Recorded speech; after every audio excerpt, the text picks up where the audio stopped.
এই পিঠাটা আমার মায়ের হাতে এত মজা হইতো আর এত সুন্দর হইতো, কিন্তু আমি সেভাবে বানাতে পারিনি। হ্যালো এভরিওয়ান, আসসালামু আলাইকুম। কেমন আছেন সবাই? Welcome back to my new video.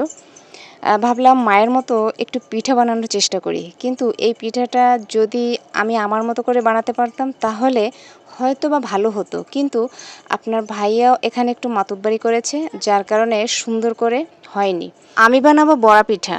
বড়া পিঠায় কিন্তু কলা দেয়, আর সে খাবে তেলের পিঠা। বানানোর আগে আমি সেইভাবেই প্রস্তুতি নিয়েছি, কলা দিয়েছি। যখন মাখানো শেষ তখন বলে কি আমি খাবো তেলের পিঠা। তখন আমি বলছি তেলের পিঠায় তো কলা দেয় না, কলা দিলে তো তেলের পিঠা ভালো হবে না। বলে কি না, মা বানাতো তেলের পিঠাতেও কলা দিত, তুমি বানাও ঠিকই ভালো হবে। আমিও তার কথা মতো সেভাবেই চেষ্টা করলাম, সব ধরনের সব কিছুই দিয়েছি মশলা, কিন্তু ভাজতে যাওয়ার পরে খুব একটা ভালো হয়নি, সুন্দর হয়নি। ভালো হয়েছে, ফুলছেও, বাট তেলের পিঠাটা সুন্দর চারিদিকে ছড়িয়ে যে সুন্দর করে ফুলে না, ওইভাবে হয়নি। তাই শুরুতেই আমি বড়া পিঠা ভেজে নিলাম আমার জন্য, তারপরে তেলের পিঠা বানিয়ে নিলাম তার জন্য। কিন্তু তেলের পিঠাটা আমার মনের মতো হয়নি। আমার মা যেভাবে করতো সুন্দরভাবে করতো, কিন্তু সেইভাবে সুন্দর হয়নি। বাট একদম খারাপও হয়নি। দুজনের আবদারি রাখা হলো, তারটাও রাখা হলো, আমারটাও রাখা হলো। যাই হোক, খুব একটা খারাপ হয়নি, সবই ঠিক ছিল, কিন্তু আমার মায়ের হাতে যে পিঠাটা সুন্দর হতো ওইভাবে সুন্দর হয়নি।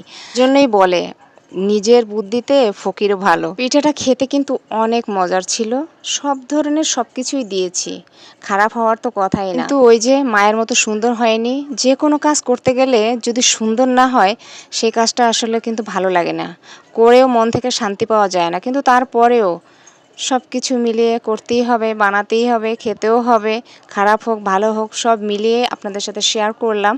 আর আমার যারা হেটার্স আছেন তারা ইগনোর করবেন আমার ভিডিও, তারা দেখবেন না। আমি এক কথায় আপনাদেরকে হেটার্স ভাবি, আর এই প্ল্যাটফর্মে হেটার্স না থাকলে কখনোই কিন্তু ভাইরাল হওয়া যায় না, এটাও মাথায় রাখবেন। আর হ্যাঁ, সবার উদ্দেশ্যে একটাই কথা বলবো, কারোর ভালো করতে না পারেন কারোর কখনো ক্ষতি করবেন না। যারা সারাদিন অন্যকে নিয়ে পড়ে থাকেন না, তাদের উদ্দেশ্যে একটাই কথা বলবো, সারাদিন অন্যকে নিয়ে যতক্ষণ পড়ে থাকেন ততক্ষণ নিজেকে নিয়ে ভাবুন, দেখবেন অ্যাটলিস্ট অন্ততপক্ষে মানসিকভাবে অনেক বেশি ভালো থাকবেন। মনে রাখবেন, মানুষের সমালোচনা করে নয়, সুন্দর ব্যবহার আর ভালো কাজ দিয়েই প্রকৃতির সম্মান অর্জন করা যায়। তাই কারো সমালোচনা নয়, নিজের ভুল ত্রুটি শুধরে নিয়ে নিজেকে আরো ভালো মানুষ হিসেবে তৈরি করুন। কথাগুলো কাউকে উদ্দেশ্য করে বলা হয়নি, কথাগুলো হলো নিজের জীবনের শিক্ষা, তাই আপনাদের সাথে একটু শেয়ার করলাম।